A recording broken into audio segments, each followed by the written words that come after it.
તો રાજકોટમાં ઉત્તરાયણ પર્વને લઈને 108 ઇમરજન્સીની ટીમ તૈયાર જોવા મળી છે।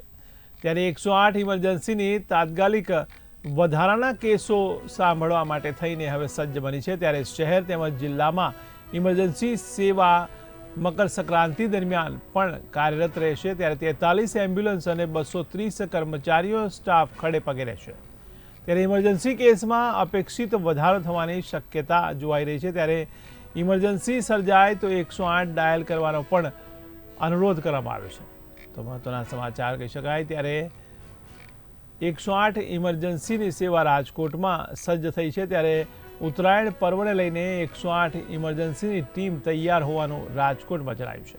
તો 108 ઇમરજન્સીની તાત્કાલિક વધારાના કેસોને સંભાળવા માટે સજ્જ જોવા મળી છે। ત્યારે શહેર તેમજ જિલ્લામાં ઇમરજન્સી સેવા મકર સંક્રાંતિ દરમિયાન પણ કાર્યરત રહેશે।